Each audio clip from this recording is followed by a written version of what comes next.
একদিন টিপু নামের একটা ছোট্ট ছেলে টেবিলে বসে মনোযোগ দিয়ে পড়াশোনা করছিল।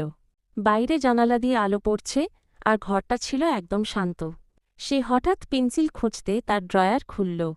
ড্রয়ার খুলে সে চমকে উঠল, এক জাদুকরি পেন্সিল দেখে এবং বলল, এই পেন্সিলটা তো একদম অন্যরকম। এটা কি জাদুর পেন্সিল?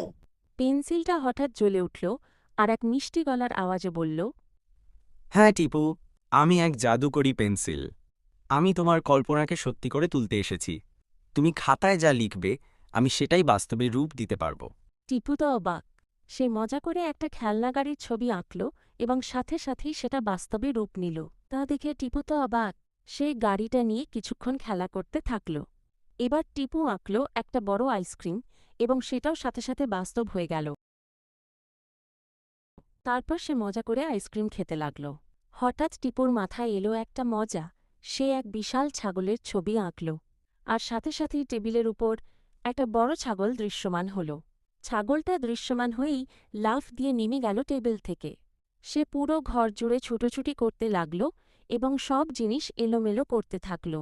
ছাগলটা খেলনা ছড়াচ্ছে, বই ছিঁড়ছে আর ঘরটা একেবারে এলোমেলো করে দিচ্ছে। টিপু ছাগলটাকে থামাতে গেলে ছাগলটা টিপুর দিকেই তেড়ে আসে আক্রমণ করতে। ছাগলটার অত্যাচারে বিরক্ত হয়ে টিপু বলল, উফ, এই যে দুষ্ট ছাগল, এখন কি করব?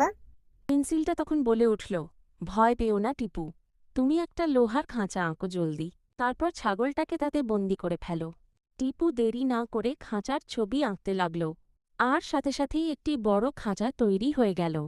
জাদু পেন্সিলের সাহায্যে টিপু দুষ্টু ছাগলটাকে সেই খাঁচায় বন্দি করে ফেলল।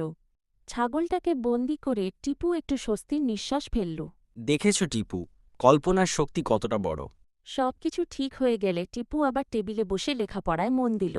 কিন্তু তার আজকের জাদুর অভিজ্ঞতা সে কোনোদিন ভুলতে পারবে না।